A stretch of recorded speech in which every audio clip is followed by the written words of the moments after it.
여러분 안녕하십니까. 시사포커스 김동현입니다. 시사포커스 오늘 두 가지 주제를 준비했습니다. 첫 번째 주제는 북한의 미사일 발사 의도는입니다. 지난 4일이죠. 북한이 단거리 발사체를 발사했다.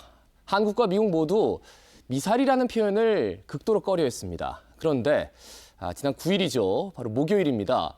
바로 단거리 미사일을 발사하면서 그 꺼려했던 양국의 정부를 굉장히 머쓱해했는데요. 과연 북한의 의도는 무엇이고 또 앞으로 전망이 어떻게 되는지 두 분과 함께 말씀을 좀 나눠보겠습니다. 함께할 두 분입니다. 먼저 조경근 경성대 윤리교육학과 교수입니다. 네, 안녕하세요. 이어서 진희관 인제대 통일학부 교수입니다. 안녕하십니까? 자, 두 분께 여쭙겠습니다. 1년의 사태를 쭉 보셨을 테니까요. 어떤 생각을 가지고 계시는지, 정말 이게 찬물을 끼얹은 건지 아니면 협상의 일부분이라고 해야 되는 건지 조 교수님 한번 여쭙겠습니다. 네, 두 말씀이 다 맞는 것 같습니다. 우리 국민들 여론 속에도 아마 다수는 아니 왜 이런 짓을 하는 거야라고 하는 그런 의견이 많으실 것 같고요. 예. 또 그중에 어떤 분들은 아니다. 아직 협상이 진행 중이기 때문에 좀 기분이 안 좋아도 좀 참고 인내하면서 정말 그 북한의 의도가 뭔지 한번 보자. 이렇게 보시는 분도 있을 것 같은데 저 개인적인 입장은 저도 우리 국민의 한 사람이니까 기분이 안 좋은 건 사실이지만은 그래도 아직 협상이 중단이 되어 있긴 하지만은 협상이 끝난 건 아니니까 협상의 과정 속에서 북한이 의도를 가지고 한 것이니까 그 의도가 뭔지를 파악하고 대책을 세우는 게 옳지 않나 그런 생각을 일단 하고 있죠. 예, 오늘 두 분께는 그 의도가 무언지를 네, 좀 네. 소속들이 알려주시기를 속 시원하게 좀 풀어주시길 바랍니다. 진희관 교수님 어떤 말씀해 주시겠습니까? 예, 대내외 의도가 다 있는 것 같습니다. 네. 우선 대외적으로는 우리가 잘 인지하고 있듯이 그 하노이 회담 불발에 대한 그 불만 이런 것들을 지금 표현하고 있는데요. 근데 지금 미사일을 발사했는데 단거리용, 즉 네. 사거리가 500km 넘지 않는 그런 미사일과 전략 유도 무기 한 200km 정도 날아가는 예. 그런 무기를 지금 발사를 했는데 이것은 만약에 북한이 미국을 정말 자극해서 대화를 단절시키겠다면은 ICBM 화성 15형을 재발사한다든가 예. 아니면은 잠수함 발진 로켓인 그 SLBM을 발사다든가 이런 도발을 했을 텐데 네. 그렇지 않은 점은 대화의 끈은 놓지 않으면서도 강력한 불만을 좀 제기하고 싶은 그런 이유가 있는 것 같고요. 그다음에 네. 대내적으로는 지금 북한이 하노이 회담 결렬 이후에 주민들의 반응이 매우 안 좋다는 소식들이 많이 들리고 있습니다. 그런데다가 지난해 곡물 생산량이 굉장히 감소해서 약 140만 톤 가까이 지금 식량이 이제 부족한 상황인데요. 예. 지금 취약계층의 식량난이 굉장히 심각한 지경에 이른 것 같습니다. 이런 대내적인 어떤 불만 그리고 군사훈련을 자제시키면서 또 군부라든가 북한은 군대가 상당히 비대해 있지 않습니까? 네네. 군부의 불만까지 좀 겹치고 있는 이런 상황에서 대내적인 그런 갈등을 잠재우기 위한 하나의 수단으로 이런 도발적인 행동을 한 게 아니냐 이런 해석이 가능할 것 같습니다. 근데 이제 사실 인도적 지원 얘기가 오고 갔고 그래서 지원이 되지 않을까 식량난이 굉장히 심각하다 이런 말씀도 해주셨는데 말이죠. 근데 그거를 찬물을 끼얹은 이런 하나의 선택을 한 건지 왜 한 건지 그것도 또 궁금합니다. 네, 그러니까 양날의 칼이라고 볼 수가 있겠죠. 네. 그러니까 지금 인도적 지원은 분명히 필요합니다. 유엔 주재 대표부 북한 대표가 150만 톤가량 식량 부족하다. 인도 예. 지원을 공식 요청을 했죠. 공식 요청을 했고 인도 지원은 인도 지원이고 또 내부의 어떤 그 불만은 또 잠재워야 되는 이런 문제가 좀 충돌하고 있는 건데 근데 우리도 자세히 보면 인도 지원과 제재도 우리는 구분해서 얘기를 하거든요. 북한에 대해서 제재는 하되 인도 지원은 해야 된다.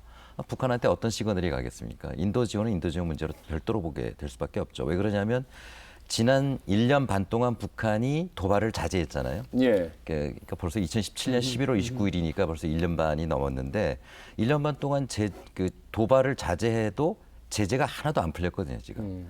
그러니까 북한의 선택의 폭은 그러면 다시 도발을 해야 되는가 이런 선택을 할 수밖에 없는 그런 상황인 것 같습니다. 그래서 인도와 제재가 다른 문제이기도 하지만 북한으로서도 현재로서는 어떤 다른 대책을 찾기가 상당히 어려운 그런 국면에 있는 게 아니냐 이런 판단이 좀 듭니다. 예, 주 교수님. 네, 지금 우리 진 교수님 말씀하신 그런 좀 부분들을 우리 시청자분들이나 국민들께서 조금 상세하게 아시고 조금 인내를 가지고 차분하게 지켜보는 게 필요하지 않나 하는 생각이 드는데요. 일단은 그 세계 식량 기구를 비롯해 가지고 유엔이나 아니면은 다른 세계적인 그 식량 관련 기구들에게 북한이 요청한 건 맞죠. 맞고 이제 우리 한국 정부도 직접 줄 것인가 예. 아니면은 거기를 통해서 줄 것인가 이런 것들을 좀 구체적으로 이야기를 하려고 하던 차에 지금 이런 일이 있는데요. 사실은 아까 내부적인 요인을 말씀을 하셨는데 김정은에게 가장 중요한 것은 권력을 유지하고 또 이제 장악력을 높여서 대외 협상력을 높이는 건데 그런 부분에서 저는 어떤 측면에서는 한국으로부터 직접 그런 식량 원조를 받는다라고 하는 것이 어떤 측면에서는 그럴 것 같아요. 아, 지도자로서 당신 뭐 했느냐 하는 그런 측면이 좀 있고 그래 조금 선뜻받기가 좀 뭐하고 그래서 그런 점에서는 아무래도 국제기구를 통해서 가는 게 예. 앞으로 일이 되더라도 그렇게 되지 않을까 싶고요. 또 한 가지는 이 당장 식량 문제가 중요하긴 하지만은 더 중요한 것은 협상이 진전을 이루는 거죠. 네. 북한도 이제 북한 나름으로 제안을 했고 미국도 미국 나름으로 제안을 했는데 거기에서 지금 현재 딱 꽉 막혀 있는 그런 상태인데 그것을 진전시키는 게 더 중요하다라고 하는 그런 그 메시지를 역시 보내고 있는 게 아닌가 그런 생각을 하죠. 그러니까 지도자로서의 자존감 이런 것들을 네, 저는 그게 좀 중요하다고 계산 봅니다. 안 할 수 없었다 네. 이런 말씀이신데요. 맞습니까? 지금 내부 사정이 어느 정도인지요? 그리고 저는 옛날 같으면 그 북한 주민들이 이렇게 민심을 그래요. 지도자가 이렇게 들은 적이 있었을까 싶을 정도로 많은 부분에서 민심, 그러니까 군부나 이런 것들에 대해서 신경을 좀 많이 쓰는 것 같아서 말이죠. 네, 지금 뭐 많이 알려졌습니다만은 북한도 갈 길이 굉장히 급하잖아요. 예. 김정은 위원장은 아버지 김정일 위원장이 한 번도 해보지 못한 장기 발전 계획, 5개년 전략 계획 목표를 2016년에 발표했습니다. 예. 그럼 내년이면은 거의 마무리를 시켜야 돼요. 그렇죠. 그런데 지금 연평균 성장률이 오히려 마이너스로 지금 가고 있고 식량난도 지금 10년 만에 식량난이 발생한 거거든요. 그렇게 본다면은 김정은 위원장은 지도력에 상당한 타격을 할 수 있겠다 이런 위기의식을 느낄 수밖에 없을 것 같아요. 예. 그래서 이번 시정연설에서도 미국에게 대화 제의를 어떻게 했냐면 올해 안에 다른 계산법으로 대화를 제의한다면 해볼 용인이 있다 이렇게 얘기를 했는데 네. 올해라고 설정한 것이 북한으로서는 지금 상당히 지금 조급증을 가지고 있다라는 것 그런 것들을 이제 보여주는 게 아니냐. 그래서 지금 상당히 김정은 위원장 입장 그리고 지도부 입장에서는 지금 매우 시급한 그런 상황이 있다 이렇게 볼 수 있을 것 같습니다. 예, 예. 네, 예, 말씀하십시오. 네네. 그리고 이제 저는 이제 이왕에 말이 나왔으니까 사실은 우리 남한 같은 경우에 미국도 이제 보면은 트럼프 대통령이 한참 이 북한과의 그 협상을 진행시키고 있을 때 민주당에서 계속 이제 비판적인 얘기를 내지 않았습니까? 그러다가 하노이 회담을 일방적으로 결렬을 시키니까 민주당이 오히려 칭찬을 하고 나섰는데 네. 우리 남한도 지금 소위 말하는 보수와 진보 진영이 있어가지고 양쪽이 지금 문 대통령이 추진하는 남북 관계나 북미 협상 같은 것에 대하여서 뭐 찬성하는 입장도 있고 반대하는 입장도 있는데요. 저는 조금 더 기다리고 인내하면서 결과적으로 어떻게 되는가에 대해서는 비판할 수 있지만 예. 중간 단계에서는 조금 기다리는 게 필요하다라고 보는 것이 일방적으로 비판이 너무 심해지면 예, 이번 예. 같은 경우에도 뭐 단거리다 아니면 발사체다 이런 것들에 대하여서 너무 예민하게 하는 거는 남한이 가지고 있는 협상력을 약화시키는 부분이 있다. 예, 예. 그런 부분도 있기 때문에 저는 이왕에 오늘 TV에 나와서 말씀을 드리면서 조금 차분하게 대응을 하고 예, 예. 좀 기다려보자 그런 말씀을 좀 드리고 싶어요. 그러면 이제 다른 질문을 좀 해보겠습니다. 트럼프 대통령이 굉장히 중요한 한 당사자인데 트럼프 대통령의 일련의 행동에 대해서는 어떻게 판단하고 계시는지. 일단 처음 단거리 발사체를 발사했을 때 굉장히 화를 냈는데 13시간 만에 트윗을 해서 김정은을 굉장히 좀 믿는 듯한 모습을 또 보여줬고 또 지켜보겠다. 이런 표현까지 나올 줄을 사실 몰랐거든요. 좀 더 뭐 적극적으로 나올 것 같았는데 어떻게 보십니까? 그건 트럼프 대통령의 그 어떤 캐릭터 혹은 퍼스널리티라고 예. 이야기할 수도 있는데요. 사실 저는 이 사람이 굉장히 오랫동안 그 사업을 하고 사업에서 협상의 노하우를 가지고 있다라고 본인도 말하지 않았습니까? 근데 이제 트럼프 대통령 입장에서 볼 적에는 뭐 오바마라든지 예. 그전에 클린턴이라든지 뭐 이런 대통령들이 하는 것을 보니까 소위 정치나 외교가 가지고 있는 그런 식상한 그런 틀 속에서 협상을 하기 때문에 근본적인 해결이나 괄목할 만한 진전이 없다. 예. 이게 나같이 좀 하는 게 필요하다라고 소신을 가지고 있는 것 같아요. 그래서 중구난방으로 이런 얘기도 했다가 저런 얘기도 했다가 심지어는 얼마 전에 그러지 않았습니까? 남한이 통계도 틀리면서 이야기를 했어요. 예. 남한이 지금 주한미군에 대하여서 비용을 별로 내는 게 없다. 네네. 그리고 남한은 미국을 싫어한다. 이런 얘기까지 했단 말이에요. 그렇죠. 네, 그런 것들은 그냥 단순하게 나왔다고 보기에는 나름의 어떤 그 비즈니스적인 협상 전략을 가지고 있다라고 보는 것이고 어쨌든 현재까지를 보면은 무역 협상의 경우에는 역대 어느 대통령이 내지 못한 그 미국 중심으로 볼 적에는 그런 이익을 내고 있는 게 그게 중단기적인 건지는 모르지만 사실이니까요. 그런 측면으로 좀 보는 게 필요하지 않나 싶어요. 예, 뭐 진 교수님께도 여쭤보겠습니다. 지금 일련의 그 모습들, 미국 대통령 트럼프의 모습 어떻게 보고 계십니까? 예, 저는 이제 핵 문제에 좀 집중해서 말씀드리면 네. 어쨌든 북한의 비핵화를 위해서는 하노이 정상회담이 열렸으면 뭔가 합의를 이뤄냈었어야 되는데 그러지 못한 점, 돌발적인 그런 그 결과가 나온 점은 매우 안타까운 일이라고 생각이 되고요. 그리고 지금 이란하고도 굉장히 지금 문제가 심각해지고 있지 않습니까? 이란의 핵 협정도 2017년에 이미 그 6개 나라가 모여서 합의를 했는데 작년에 그 트럼프 대통령만 거부를 해버렸거든요. 예, 그렇죠. 그래서 지금 이란이 다시 핵 개발하겠다고 지난주에 그렇죠. 발표를 했습니다. 네. 이제 원심 분리기를 가동하겠다고 하고 있고 거기에 대해서 트럼프는 계속적으로 원유 수출의 금지 조치를 취하고 그것 때문에 우리나라까지 지금 휘발유 가격이 인상되는 네. 그런 어려움이 지금 발생하고 있는데 이란에 대한 그러한 행동은 북한으로서도 굉장히 나쁜 시그널을 받을 수밖에 없다. 북한하고 핵 합의를 이루어졌을 때 과연 믿을 수가 있겠는가. 그런 어려운 문제가 발생할 수가 있고요. 그렇기 때문에 아마 트럼프의 그런 그 돌발적인 행동들은 굉장히 이런 것들이 새로운 국면을 만들어내기도 하지만 네네. 새로운 국면을 정리해 나가는데 또 다른 어려움도 지금 가중시키고 있는 게 아니냐. 그래서 좀 지켜봐야 될 것 같습니다. 그러니까 이란에 대해서는 굉장히 좀 엄격한 잣대로 들이댔는데 북한에 대해서는 한편으로 좀 너그럽다는 생각을 했지만 하노이 회담 결렬 이후에 우리도 저렇게 되지 않을까라는 막연한 불안감 네. 그런 것들이 좀 구체화됐다. 그러니까 이제 동맹에 대해서 계속 딴지를 걸지 않습니까? 예. 뭐 영국이든 프랑스든 일본이든 누구든 간에 딴지를 예. 걸고 있는데 그러니까 사실은 우리 진 교수님과 저 같은 정치학자들 입장에서 볼 적에는 이 기존에 있는 외교와 협상의 방식과 예. 트럼프라고 하는 사람이 나와가지고 하는 방식이 나중에는 굉장히 이게 중요한 비교 연구의 대상이 될 것 같아요. 근데 현재 우리가 보고 있는 입장에서는 야, 뭔가 새로운 게 있을까? 정말 기존에 있는 방법보다 좀 더 효과적인 방법인가 하는 기대감도 있고 예. 또 이제 우리가 그전에 공부하면서 배워왔던 것에 따르면은 야, 저거는 결과적으로 장기적으로 볼 적에는 좋은 결과가 오지 않는데 예. 결국 동맹을 파괴하고 신뢰할 수 없는 결과를 가져오는 데라고 하는 그런 지금 생각도 있고요. 근데 그중에서 어느 게 맞을 거냐라고 하는 거는 좀 길게 봐야 되는데 저희들은 이미 배운 게 있으니까 장기적으로는 좀 힘들지 않나. 다만 이제 네. 그 트럼프 대통령은 오바마 대통령과 늘 비교를 하지 않습니까? 그렇죠. 그러면서 오바마 대통령 시기에 북한이 도발을 했지만 자기는 그걸 중단시켰다. 이런 것들을 외교 성과로 지금 내세우고 있는데 네. 그렇기 때문에 아마 트럼프 입장에서는 북한의 단거리 미사일 발사는 상당히 지금 그 아픈 아킬레스건이 아닌가 이런 생각이 드는데요. 아마 그래서 지금 뭐 조 교수님께서도 그런 지적을 해주셨습니다만은 우리가 좀 차분하게 지켜봐야 될 부분이 뭐냐면 지금 당장 그러면은 이건 유엔 위반이기 때문에 다시 강력한 제재로 들어가고 판을 깨버릴 것인가, 예. 궤도로 이탈할 것인가. 그렇게 되면 또 한반도는 또 다른 또 긴장에 휩싸일 수밖에 없거든요. 예. 뭐 마음으로야 정말 시원하게 그러고 싶은 생각이 들 수 있을지 모르겠으나 그러나 이제 국가는 그렇게 운영하면 안 되지 않습니까?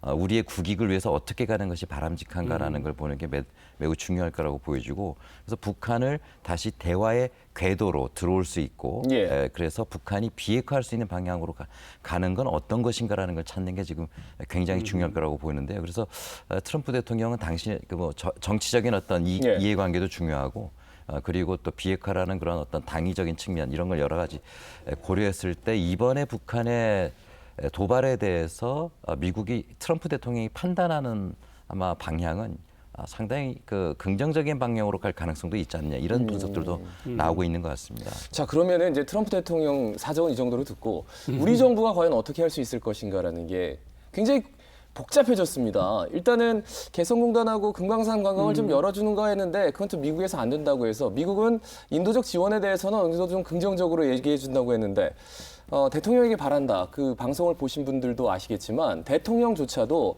유엔 제재 위반의 소지가 있다라고 분명히 선을 그었고 경고하고 싶다라는 표현까지 썼단 말이죠. 점점점 우리 정부의 운신의 폭이 좀 줄어드는 게 아닌가 이런 생각이 들어서 이 점도 한번 여쭙고 싶습니다. 근데 저도 이제 그 대담을 지켜봤는데요. 예. 북한에게 경고한다라고 하는 그런 발언은 저는 조금 6대4 정도로 우리 국내용이라고 봐요. 네, 워낙 이제 진척이 없고 예. 사실은 이제 보수 입장에서 볼 적에는 지금 정부가 북한 문제 하나 가지고 지금 버티고 있는데 그것 가지고도 이런 여러 가지가 있으니까 이제 경고한다라고 하는 강력한 표현까지 썼다고 보는데요. 우리 정부는 저는 그 두 가지 크게 할 일이 있다고 봅니다. 하나는 계속 그 러시아 북러 정상회담에서 보는 것처럼 네. 러시아도 여기에 개입을 좀 적극적으로 하고 싶어 하고 중국도 이제 그 스크린 뒤에서건 앞에서건 자꾸 개입을 하려고 하는데 이 플레이어가 많아지면은 복잡해지거든요. 그렇죠. 어쨌든 결국은 이 북미 정상회담으로 해가지고 이 문제의 단초를 해결을 해야 되는데 우리 문 대통령과 문 정부는 결국 그런 부분에서 육자 회담으로 간다든지 다자 회담으로 가는 게 아니라 북미 쪽으로 해가지고 어쨌든 가장 중요한 실타래는 풀고 난 다음에 예. 그다음에 하는 그런 쪽으로 계속 정책을 밀고 가야 될 것 같고요. 또 하나 안보적인 측면에서 조금 준비를 해야 되는 게 이번에 북한이 발사한 그 단거리 미사일이 혹시 이스칸데르라고 하는 그런 러시아가 2010년에 배치한 지대지 그런 미사일. 예. 아니냐 하는데 이 이스칸데르가 특별한 거는요. 일반적인 그 단도 미사일은 포물선을 그리면서 갑니다. 그렇기 때문에 올라가는 상승 단계와 내려오는 하강 단계가 예. 거의 데칼코마니처럼 동일하거든요. 그래서 그런 과정에서 요격 미사일이 저격을 하는 게 상대적으로 수월하지만은 이스칸데르라고 하는 거는 굉장히 저공으로 날다가 목표 지점에 가까이 가가지고 갑자기 치솟아 올라서 그다음에는 거의 수직으로 떨어집니다. 예. 그리고 이제 상승하는 단계에서는 속도가 마하 6.1이고 하강하는 단계에서는 마하 10이기 때문에 이게 우리가 가지고 있는 요격 미사일 사드를 가지고도 이거는 막아낼 수가 없어요. 예. 그래서 외교 협상을 해 나가는 것은 협상을 제대로 하고 또 안보적으로 북한이 갖추어가고 있는 그런 무기 체계에 대해서는 또 안보적인 측면으로 대처를 하는 것이 필요하다. 그렇게 생각을 하죠. 예. 진 교수님 바로 여쭙겠습니다. 네, 지난주에 스티븐 비건이 이제 방문을 했지 않습니까? 예. 그래서 어떤 이야기를 내놨는지 아직 좀 구체적이는 않습니다만은 아마 한미 간에 어느 정도 의견은 조율을 좀 일단 해봤을 것이고요. 그다음에 지금 북한이 탄도미사일을 쐈다고 그러면 유엔 안보리 결의안 23975뿐만 아니라 11개 결의안 위반이거든요. 예. 2항에 그렇게 나와 있습니다. 탄도미사일 기술을 사용한 발사에 대해서 금한다고 되어 있기 때문에 앞으로 유엔 안보리가 열릴 것인가, 열리게 되면 안보리에서 어떤 결정이 내려질 것인가에 대해서 우리 정부는 외교적으로 검토를 하고 협력을 해나가야 될 것이고요. 예. 그런 바탕 위에서 우리가 북한하고 어떻게 정책을 해야 될 것인가 하는 부분인데 현재 지금 남북 정상회담을 제안한 상황이지 않습니까? 그렇죠. 근데 지금 이런 분위기에서 정상회담 하기는 쉽지 않을 것이고 아마 북한도 당장은 미국에게 지금 화를 내고 있는 그런 상황인데 이 상황에서 대화를 받아들이기도 쉽지 않은 것 같습니다. 예. 그렇게 본다면 지금 아까 방금 조 교수님도 지적하셨듯이 우리 안보 정책은 어떻게 갈 것인가. 그다음에 현재 그 시급한 북한의 인도주의 지원 문제는 어떻게 할 것인가. 이걸 구분해서 잘 판단해야 되는데요. 지금 같아서는 우리 국민들 심정에 인도주의 지원을 하고 싶지 않기도 하겠지만 그렇겠죠. 문제는 북한의 식량난에 가장 피해를 보는 계층은 취약계층이잖아요. 예. 노인이라든가 경제력이 약하거나 어린이들이거나 이런 취약계층들이 가장 피해를 본다고 본다면 인도주의 문제에 대해서는 좀 폭넓게 판단을 해서 그래서 직접 지원은 어렵더라도 국제기구를 통한 그런 지원을 어떻게 해나갈 것인가에 대한 부분은 별도로 우리가 생각해야 될 점이 아닌가 생각합니다. 그럼 여담입니다만 네. 우리가 직접적으로 지원할 수 있는 여지가 더 줄어들었다라고 봐도 되겠죠. 이번에는. 아무래도 그러겠죠. 예, 아무래도 네. 좀 공유할 수 있는, 그러니까 국제기구랑 이제 공유할 수 있는 부분은 공유해서 지원하는. 그런데 만약에 지원을 하더라도 뭐 여러 가지 방법이 있을 거 아닙니까? 옛날에 뭐 소떼 몰고 갔을 때 트럭으로 지원하는 것도 있었고 예를 들어 그죠? 그래서 그 지원하는 방식을 조금 달리 해보면 어떨까? 개인적인 생각입니다만. 그러니까 뭐 근데- 과거에 예. 유무상 지원이 있었다고 얘기하지 않습니까? 네네. 뭐 첫 번째 지원이라고 한다면 1995년 6월 달에 김영삼 정부가 당시에 100만 톤을 주겠다. 그때 북한이 굉장히 어렸을 때. 근데 결국 우리 농민들이 우리 쌀을 가져가야 된다. 그래서 우리 쌀이 비싸잖아요. 비쌌죠. 그래서 15만 톤으로 이렇게 줄여서 그때 보낸 적이 있었고, 그다음에 김대중 정부 때는 10년 그 거치 상환 조건으로 차관으로 2010년까지 그 쌀을 지원을 했지 않습니까? 예. 근데 문제는 그 인도적 지원도 중요한데 모니터링이 되느냐, 과연 이게 분배가 잘 되느냐, 혹시 군대로 흘러가는 거 아니냐 이런 거에 대한 예. 우려들이 많잖아요. 있죠. 그래서 지금 뭐 세계 식량 계획이 북한에 들어가 있습니다만은 인도적 지원에 대해서는 정확히 분배가 잘 될 수 있도록 모니터링이 되는 시스템을 잘 갖추고 나서 그리고 나서 지원해야지만 우리 국민들도 동의하고 거기에 대해서 같이 협력을 해나갈 수 있지 않을까 생각이 됩니다. 말씀 들으면 점점 시간이 길어지는 것 같긴 합니다만. 시간은 걸릴 거예요, 네. 분명히. 그런데 이제 그런 조처가 저도 진 교수님이 얘기하신 것처럼 필요하다라고 보는 게 사실 뭐 뭡니까 저 비무장지대의 다리에서도 만나서 두 사람이 이야기할 때에도 아마 저는 느낌이 그랬을 것 같아요. 그래도 우리는 국가 간의 협상이긴 하지만은 그래도 다르지 않느냐. 동족이고 뭐 이런 얘기를 본다면은 결국 우리 남한 쪽에서 뭔가 이렇게 돌파구를 마련해 줘야 되는 것의 하나가 바로 신뢰가 여전히 있다, 높다. 그리고 그들이 이제 강조했던 그런 부분에 대한 강조가 또 필요하다라고 보거든요. 정치이긴 하지만은 그런 점에서는 간접적인 유엔의 경로를 통하든 어쩌든 간에 지금 북한이 굉장히 어려운 지경이 있기 때문에 아까 얘기하신 그런 모니터링이라든지 이게 군대를 일방적으로 가고 실상 굶어가지고 힘든 주민들에게 안 가는 그런 문제를 해결하면서 식량 지원은 좀 가능한 빨리 이루어지는 게 협상의 물꼬를 트는데 방법 중에 하나다라고 봅니다. 예.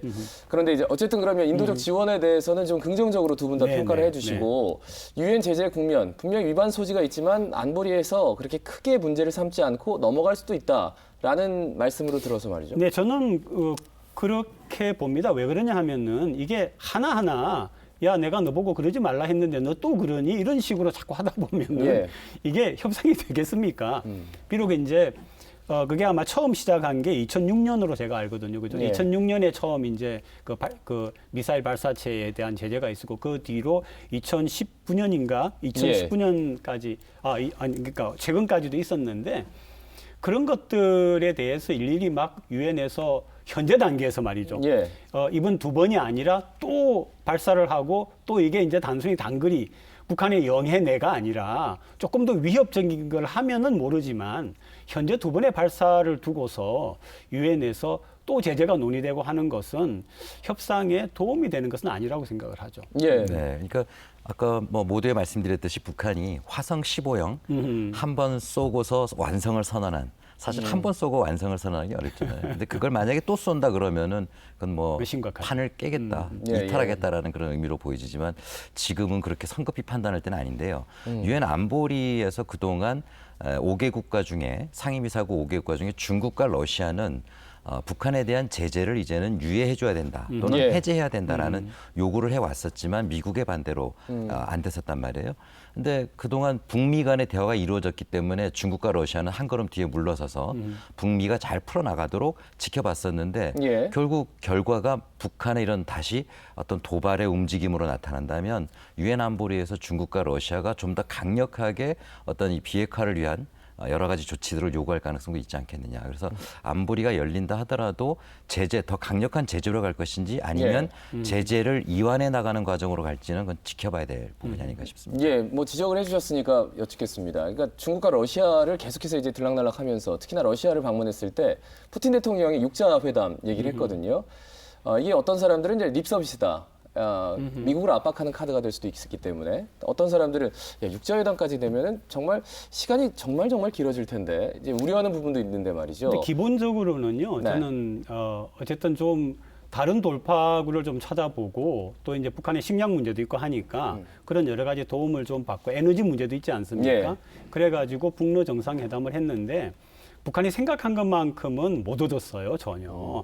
왜냐하면 실제로 러시아가 푸틴이 굉장히 강하게 나오는 것 같지만은 미국이라고 하는 존재가 현재 세계 정치에서는 막강한 힘을 가지고 있기 때문에 예. 잘못하다가 지금 크림반도 때문에 제재를 받고 있는 지경인데 그래서 러시아도 북한이 시원하게 생각할 수 있는 것들을 제공을 못했다고 보는 거죠.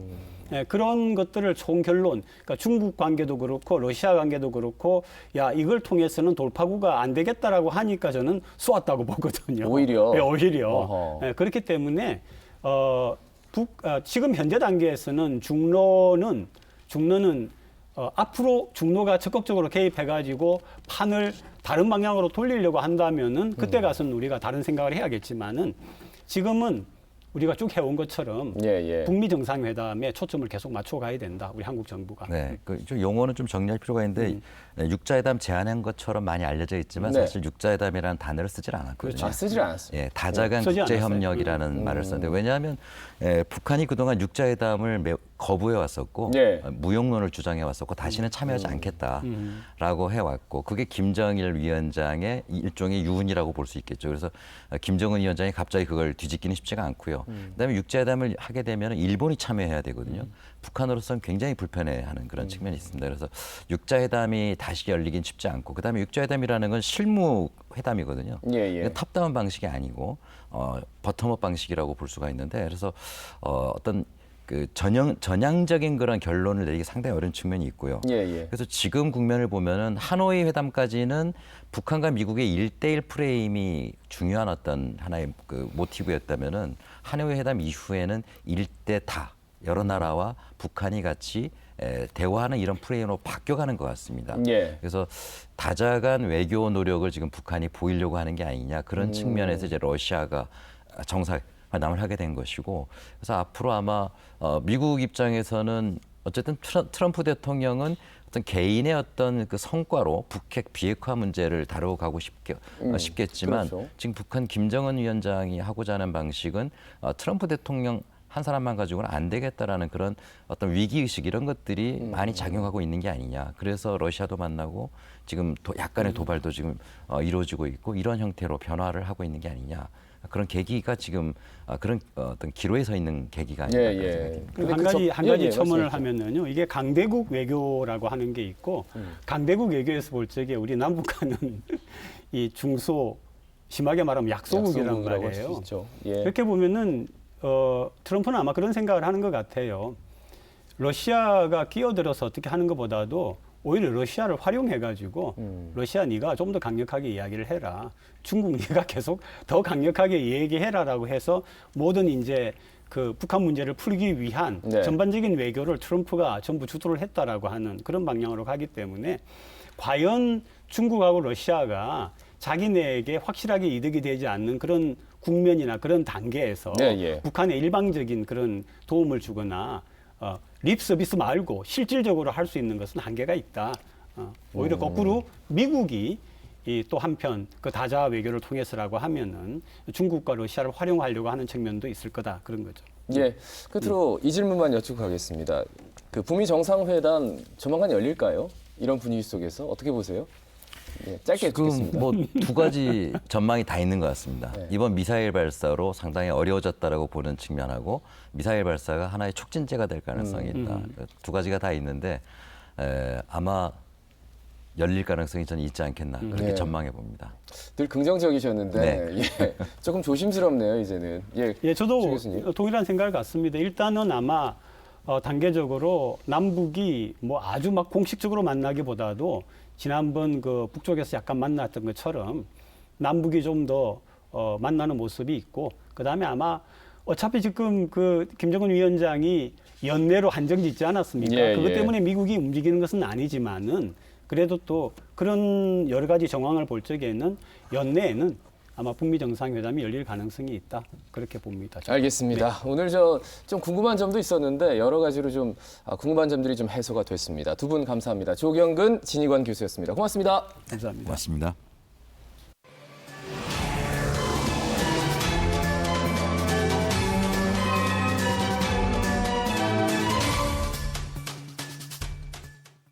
자, 시사 포커스 두 번째 주제는 살찐 고양이 조례에 관한 이야기를 좀 해보겠습니다. 그러니까 부산시의회에서 지난 수요일이죠. 부산시 공공기관 임원 보수 기준에 관한 조례안을 첫 번이 아닌 두 번째, 그러니까 재의결을 하고 부산시장이 아니라 부산시의회 의장이 공포를 하게 됩니다. 여러 가지 우여곡절이 있었는데요. 살찐 고양이 조례안 어떤 건지, 그리고 왜 이게 이렇게 우여곡절을 겪을 수밖에 없는지에 대한 얘기를 좀 해보겠습니다. 함께할 두 분을 소개하죠. 김문기 부산시의회 의원입니다. 네, 안녕하십니까. 도한영 부산경실련 사무처장입니다. 자, 두 분 일단은 살찐 고양이 조례에 대해서 잘 모르는 분들이 많을 것 같아서 이게 어떤 내용인지부터 좀 알려주시죠, 의원님. 네, 살찐 고양이가 최근에 굉장히 이제 언론에 자주 보도가 되다 보니까 상당히 많은 분들이 이제 알고 계실 거라고 이제 생각을 합니다. 살찐 고양이 법은 최고 경영진에 대한 임금을 제한하는 그런 이제 법안이라고 보시면 됩니다. 예. 부산 같은 경우에는 이제 공사공단과 그 출자 출인 기관이 25개가 있는데 그 공기업에 대한 최고 경영진 임원진에 대해서 임금 보수에 대한 걸 제한을 시키는 법안이다. 이렇게 이제 말씀드릴 수가 있습니다. 예. 도 처장님 계속해서 설명해 주실까요? 네, 이게 살찐 고양이 조례의 이제 핵심은 4조에 있습니다. 4조에 보면은 네. 이제 시장이 공공기관 임원의 보수에 대한 기준을 정하고 권고할 것을 규정하고 있습니다. 그래서 공공기관의 장은 최저임금의 7배 이내, 그리고 공공기관 임원은 최저임금의 6배 이내로 하고 있고요. 예. 그리고 이 조례는 공공기관 임원의 연봉을 권고하는 것으로 이렇게 보시면 될 것 같습니다. 그리고 지난 그 부산시의회에서 공포를 했었고, 지금 행안부에서 대부분의 그 조례 효력 정지 가처분 신청을 할 건지 말 건지가 지금 남아 있는 상태로 보시면 될 것 같습니다. 예. 그러니까 이제 내용을 살펴보니까 주요 내용이 최저임금의 7배, 공공기관장의 경우 금액으로 따지니까 한 1억 4천여만 원 정도가 되더라고요. 그리고 임원은 6배, 그러니까 1억 3천여만 원 정도 딱 제한을 두고 그 이상은 연봉으로 줄 수 없게끔 만든 게 이 조례의 핵심인데, 그러면 일반 근무하는 공무원들과 공공기관의 그 직원들과 차이가 많이 나나 보죠? 어떻습니까? 공공기관에 있는 그 최고 경영진하고 예. 공공기관에 있는 이 노동자들하고 임금의 차이는 굉장히 크고 실제도 이런 그 공공기관의 이제 임원이나 공공기관장들이 과거에 부산시의 고위 공직자들이 그 자리를 다 차지하고 있다. 이렇게 이제 보시면 될 것 같습니다. 예. 그런데 그 사람들이 그대로 와서 더 많은 연봉을 그렇죠. 받으면서 네네. 예를 들어 전관예우 이런 생각도 드는군요. 그렇죠. 정관요 우리가 흔히 이제 관피아 이런 말을 이제 또 많이 하지 않습니까? 예. 그러다 보니까 사실은 이 조례가 이제 진행되고 추진됨에 있어서 굉장히 말썽이 많았던 이유도 이게 밥그릇 싸움인 것 같아요. 제가 보니까 예. 내 밥그릇 건들지 마라. 이래서 굉장히 논란이 많이 됐다고 이 조례를 추진하고 제정한 이제 발의자로서는 그런 생각이 굉장히 많이 들고 있습니다. 예. 어떻게 보세요? 네, 의원님 말씀에도 공감을 하고요. 그 행정 관료가 내려가는 경우도 있지만 사실 선거 출신, 캠프 출신 인사들이 또 보훈 인사로서 사실 그렇게 가는 경우가 종종 있습니다. 예. 사실 부산 같은 경우가 보면은 전국에서 제일 많습니다. 공공기관과 주자 출연 기관 수가 전국 최고로 많고요. 그리고 평균 공공기관장의 평균 연봉이라든가 그리고 공공기관 임원들의 평균 연봉이 서울보다도 많은 상황입니다. 그래서 서울보다도 많다. 예, 서울보다도 많고요. 공공기관장 같은 경우에는 전국 같은 경우에는 연봉이 한 9,400만 원 정도가 되는데 네네. 부산 같은 경우는 1억 2천만 원 정도가 됩니다. 3천만 원 넘게 3천만 원 넘게 차이 나네요. 넘게 차이 나고요. 임원 역시 한 2천만 원에서 3천만 원 정도 차이가 나는 것으로 이렇게 확인되고 있습니다. 예. 근데 당장 부산시 차원에서는 물론 부산시의회에서 의결을 해서 공포를 하면 좋겠는데 부산시장은 안 받았거든요. 네. 이게 이제 현행법을 위반할 소지가 많다. 이런 내용이었는데 구체적으로 말씀해 주실까요? 네, 이 이제 법안이 작년 임시회 때 이제 통과가 됐습니다. 통과가 됐는데도 불구하고 부산시에서 시장이 공포하지 않고 부산시의회로 이제 제의를 다시 이제 요청하게 됐죠. 제의결을 요청했죠. 제의결을 요청했는데 제의결을 요청해서 이제 우리 부산시의회에서 이제 다시 받아서 우리 의원들의 이제 찬반 이제 결과를 이제 찬반 투표를 해서 다시 이제 이 법안에 대해서 이제 가결이 됐는데 제가 볼 때는 그런 것 같습니다. 부산시장의 입장으로서 행안부의 눈치를 보고 있지 않은가. 행안부의 눈치를 본다. 이런 좀 생각이 좀 들고 또 우리 이제 그 공무원들이 보면은 아직까지도 제가 봤을 때는 보수적이라고 생각을 합니다. 예, 그러다 보니까 여기저기 눈치를 보다 보니까 제대로 이렇게 뭐 자기가 이렇게 하고자 하는 의지나 뭐 이런 변화에 대해서 좀 두렵게 느껴지지 않는가, 느끼고 있지 않는가 이런 생각이 좀 굉장히 많이 근데 들어요. 현행법상 위반이라면 나중에 이게 조례가 공포가 돼도 조례를 할 수가 없는 거 아닙니까? 현행법상 위반은 아니고요. 예, 이 조례를 추진하는 과정에서 우리 부산시에서 법제처에 예. 이 조례에 관한 내용을 갖고 이제 질의를 했습니다. 예, 예. 질의를 하니까 법제처의 이제 의견이 다소 문제가 있는 것처럼 보인다. 이렇게 이제 의견이 이제 부산시에 온 다소 거예요. 문제가 있는 것처럼 보인다라는 의견을 받았군요. 예, 그 법제처의 의견을 갖고 우리 부산시에서는 행안부에 질의를 한 거예요. 그러니까 행안부에서는 법제처의 의견이 그러니 네. 조례를 제정함에 있어서 신중을 기하는 게 맞겠다. 이런 의견을 이제 부산시에 준 거예요. 그래 이게 이제 법이 완전히 위반이다. 하지 마라. 이런 내용이 아니고 그런 내용으로 부산시에 이제 전달을 하다 보니까 우리 이제 부산시 공무원들이 그걸 이제 받고 네. 예, 제가 봤을 때 지레 이제 겁을 먹는 거죠. 이거는 법률의 소지가 있으니까 우리가 나서서는 안 되겠구나. 이런 생각을 한 것 같습니다. 근데 이제 법제처에 문의를 하는 그 과정 자체가 뭐 선제적으로 나가서 공포하고 우리가 하겠다라고 얘기해서 그다음에 법을 위반했다라고 하면 부산시의 어떤 문제점에 대해서는 그다지 크게 그 허물이 안 보일 것 같은데 오히려 법제처에 한번 문의하고 그다음에 위반의 소지가 있다 해서 거부하는 그 과정 자체가 약간 좀 허물을 잡힐 수 있는 소지도 한편으로는 있다라는 말씀만 들어보면 그런 생각이 드네요. 그런데 제가 봐서는 이제 뭐 우리 이제 부산시장님이 이제 바뀌었지 않습니까? 사실은 이제 부산시장님이 이제 혁신에 대한 의지는 굉장히 강한데 예. 사실 뭐 시장 혼자 할 수 있는 게 그렇게 많지는 않습니다. 그 밑에 있는 우리 실국장님들, 예, 흔히 우리가 고위공직자들이라고 이야기하는데 예.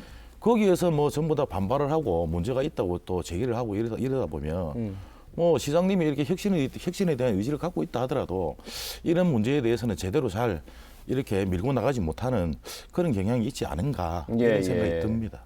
그 제2결은 거의 뭐 압도적으로 됐더라고요, 표가. 네. 거의 뭐 93%의 압도적인 찬성률로 이제 가결이 됐죠. 여야를 넘어서서 거의 됐다라고 봐요. 네. 저희들 시의회에 총 47명의 시의원이 있는데, 예. 기권이 이제 2표가 있었고, 반대 한 그다음에 표. 반대가 한 표가 있었고, 네네. 나머지는 전부 다 찬성을 했으니까 압도적인 이제 찬성으로 다시 이제 가결이 됐습니다. 예, 이런 과정들을 뭐 어떻게 보고 계십니까, 사무처럼? 일단은 이번에 그 부산시의 그런 행보죠 움직임을 봐서는 제가 좀 떠오르는 것은 뭔가라면 인사청문회, 인사검증제도가 사실 떠오릅니다. 사실 이제 서병수 시장 시절 때 이제 인사검증제도를 시의회가 요청을 했지만 예. 반대를 했습니다. 반대한 이유가 똑같습니다. 그 지방자치단체장의 어떤 자율권 침해의 소지가 있다라고 하는 내부적인 그런 판단에서 그렇게 했는데 하지만 결국은 이번에 그 민선 7개 들어와서 그 인사검증 제도를 하지 않았습니까? 예, 예. 다시도 역시 법률적으로는 약간 애매하고 모호할 수 있는 측면들 없지는 않습니다만 그렇지만은 단체장이 그냥 의지로서 혁신의 의지로서 사실 진행된 거라고 보거든요. 이번 역시 마찬가지로 부산시가 보여주고 있는 제 의결력 결과에 대해서 공포하지 않는 이런 모습들에 대해서는 조금은 공기업에 대한 혁신이라든가 재정 건전성 문제들을 네네. 보는 부산시의 어떤 기존의 어떤 움직임과는 좀 다른 상반되는 그런 모습이지 않는가 그런 생각을 합니다. 예, 사실 저도 인사 검증회 때도 느낀 게 있는데 이제 청문회라는 표현을 쓸 수가 없기 때문에 검증회로 피해갔지만 어쨌든 2명이 낙마하면서 네네. 처음 검증회 치고는 굉장히 좀 날카롭게 진행이 됐던 기억이 있습니다. 물론 맞습니다. 우여곡절은 있었습니다만, 근데 지금 일단 그 시의회 의장님이 공포를 했단 말이죠. 네. 그러면 시의회하고 부산시하고 좀 다툼이 있는 것 아닌가, 내부 갈등이 있는 것 아닌가 이런 생각을 할 수도 있거든요. 시민들 입장에서는. 네, 외부에서 볼 때는 뭐 충분히 이제 그런 생각을 이제 가질 수 있다고 봅니다. 예. 그런데 실제 시의회와 우리 부산시, 그러니까 부산시의 이제 오던 시장님과 예. 우리 시의회가 이렇게 대립을 하고 있지는 않고 사실 이게 이제 워낙 부산시의 입장에서 봤을 때는 굉장히 예민한 부분이기 때문에 사실은 좀 몸조심을 하고 있지 않나 이렇게 생각이 좀 들고 실제 우리가 뭐 대립을 한다고 그러면은 지금 우리가 이제 변화와 혁신을 하기 위해서 민선 7기가 출발을 했고 제 8대 의회가 출발을 했기 때문에 뭐 그동안 이렇게 진행되는 과정에서 여러 가지 이제 대립되는 문제가 많았음에도 불구하고 그렇지는 않습니다. 잘 이렇게 협력을 해서 해 나가고 있고 아무래도 이렇게 집행부의 입장에서는 중앙정부의 눈치를 볼 수밖에 없는 이런 상황이다 보니까 외부에 비치기는 좀 대립을 한다 이런 양상으로 보여질 수 있다고도 이제 생각을 합니다. 근데 시의회 의장님 측면에서는 이제 같은 당의 위치에 있는데 구태여 이렇게 좀 설득을 좀 더 했으면 어떨까라는 생각도 한편으로는 들어서 말이죠. 안 그래도 뭐 부산시에서 이제 시장이 이제 공포를 해야 됨에도 불구하고 시위에 이제 사실 떠넘기거죠. 예. 뭐 우리가 뭐 흔히 얘기하는 몸을 이제 사리는 거죠. 예. 그러다 보니까 우리 시의회에서도 굉장히 강한 유감의 뜻을 표하고 전달을 했습니다. 시의회 그 의견을 존중을 하면은 다시 제의가 요구가 된 그 안건에 대해서 예. 가결을 시켰으면 당연히 부산시장이 공포를 하는 게 맞는데 공포를 하지 않고 우리 부산시의회 의장이 공포를 한 것에 대해서 예.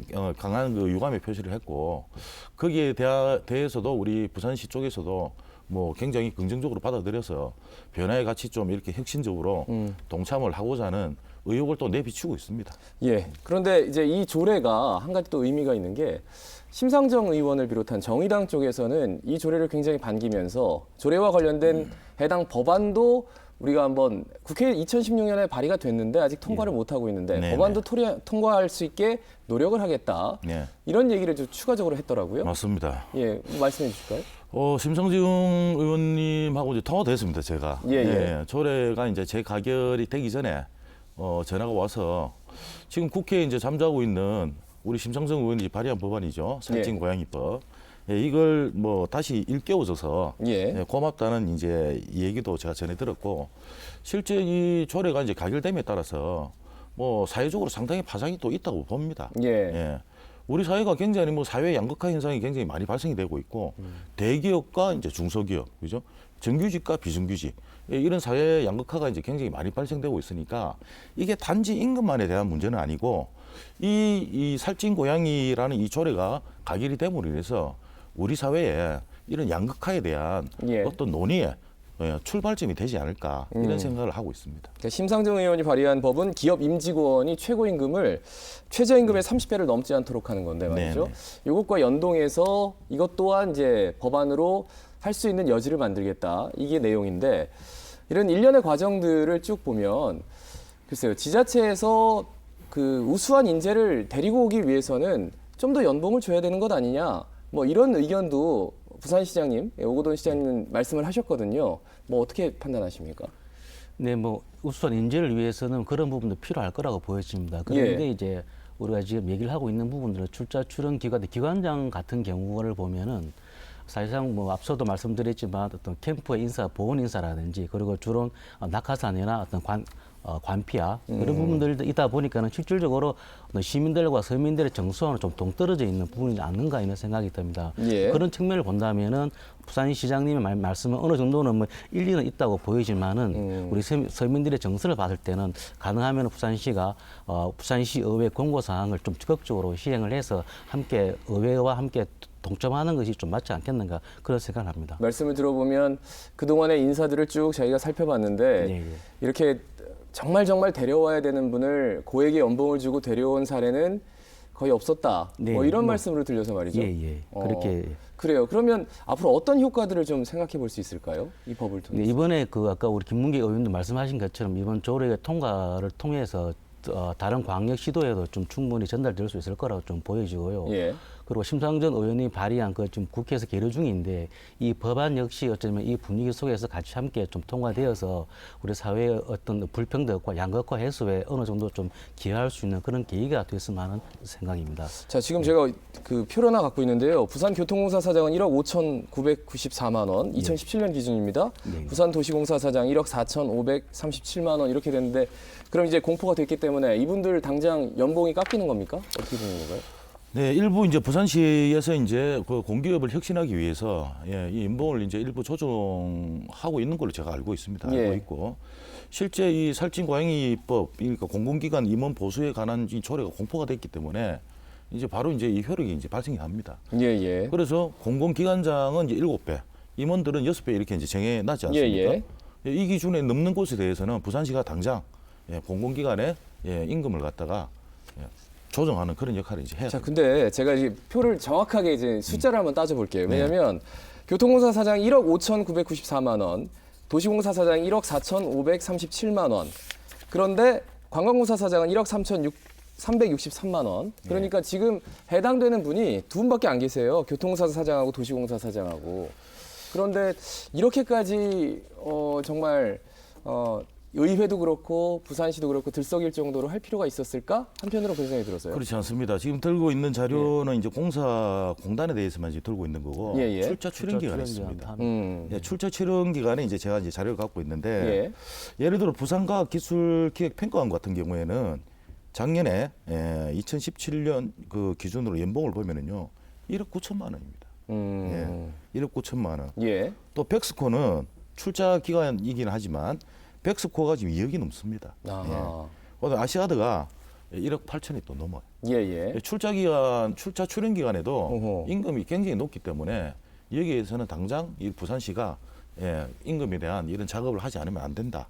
이렇게 보시면 저는 됩니다. 이제 공공기관, 부산시 산하의 네. 공기업 그 사장들보다는 출자 출연 기관이 적게 받겠거니라고 막연하게 생각했는데 오히려 출자 출연 기관에 있는 그 사장님들이 대표들이 훨씬 더 많은 돈을 받고 있군요. 맞습니다. 예. 그렇군요. 여기 보면 또 부산 의료원도 또 있죠. 예, 예. 부산 연구원도 있죠. 어허. 예, 굉장히 많이 받고 있습니다. 우리가 이제 대표적으로 공사공단 이러면 우리가 뭐 교통공사다, 도시공사다 이제 네네. 예, 이렇게 이제 단순히 생각할 수 있는데 그걸 말고도 이제 이 출연 기간이 굉장히 많기 때문에 예. 여기에 대한 임금에 대해서 7배, 6배를 이제 그 제한을 이제 해놨기 예, 예. 때문에 여기에 대해서 부산시가 당장 조정을 하지 않으면 안 된다. 이분들이 그 세수에 좀 도움이 되는 겁니까? 그러면 이제 이렇게 되면 아무래도 임금이 이제 기존에 나가던 임금이 낮아지니까 예.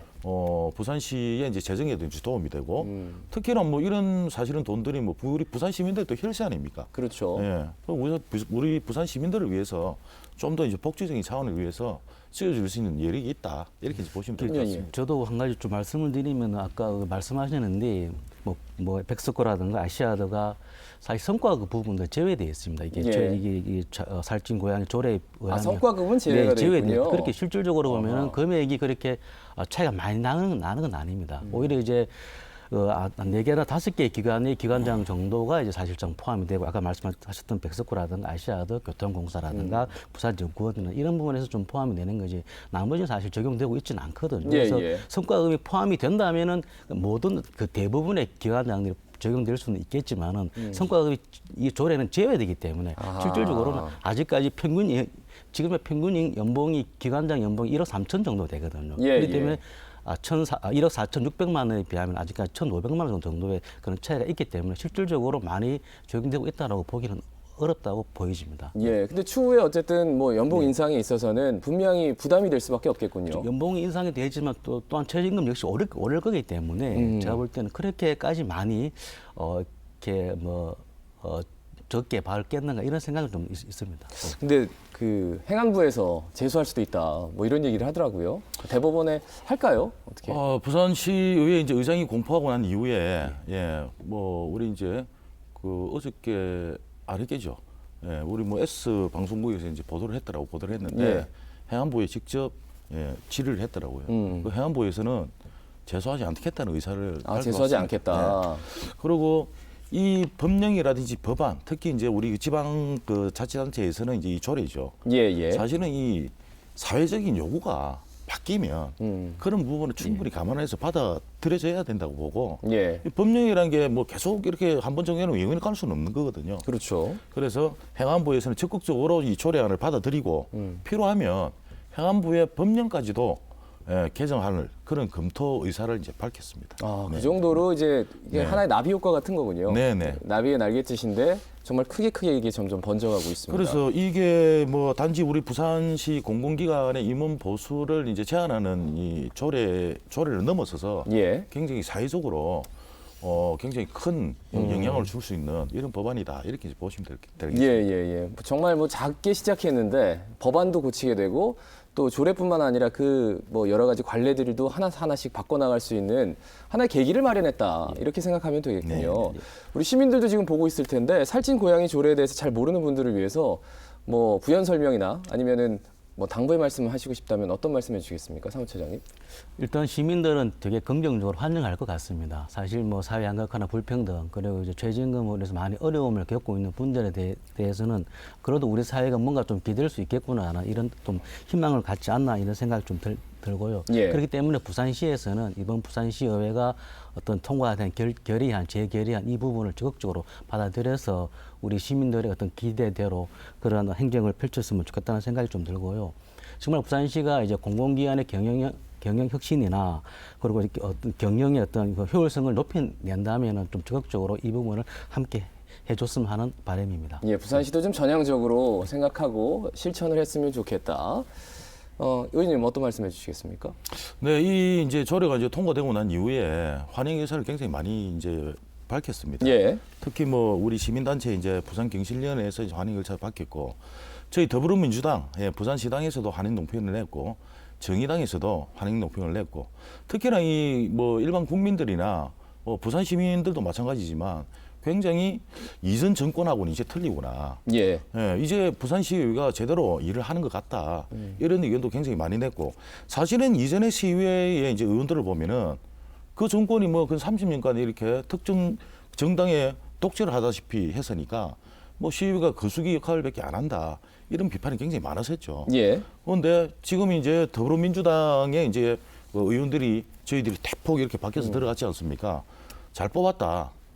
정말 제대로 일을 하는구나. 예, 예. 이런 칭찬의 말씀을 해주시는 분들이 굉장히 많이 늘어나고 있습니다. 예, 근데 칭찬 말씀만 들어서 그런 건 아닐까요? 한편으로는 그런 생각이 듭니다. 그렇지는 왜냐하면 않습니다. 너무 예. 의욕적으로 하다 보니까 뭔가 좀 앞뒤가 안 맞는, 그러니까 법에 저촉되는 것들을 너무 의욕적으로 내놓다 보니까 좀 서로 간에 불협화음도 있다. 뭐 이런 얘기도 들리던데요. 뭐 비판에 대해서도 저희들이 충분히 이제 받아들이고, 거기에 문제가 있다면 저희들이 뭐 거기에 대한 사안을 갖고 억지로 밀어붙이고 그러지는 않습니다. 예. 예, 그래서 충분히 우리가 이제 시민단체도 마찬가지지만 부산 시민들과 소통을 잘해서 이런 상황들을 진행을 하고 추진을 하는 것이고, 실제 우리 그 부산시에 있는 시의원들이 항상 우리 부산 시민의 눈높이에 맞게끔 예. 이렇게 이제 보고 법안이라든가 뭐 우리 이제 업무라든가 이런 것들을 해나가기 때문에 뭐 그렇지는 않습니다. 예, 알겠습니다. 사무처장님 나오셨으니까 시의회 조언 한 말씀하고 마무리하시죠. 네, 사실 저 개인적으로 되게 좀 환영하는 조례였습니다. 사실 많이 어렵고 요즘 서민들 생활도 많이 어려운데 정말 날로 임금 격차가 이렇게 벌어지는 이런 모습을 보면서 어쩌면은 이렇게 어떤 사회의 어떤 불만 이런 부분들도 없지는 않을 건데 어쨌든 이번 조례가 잘 만들어졌다고 생각 좀 들고요. 이후에도 좀 적극적으로 많은 시민들 눈높이에 함께 좀 해줬으면 하는 바람입니다.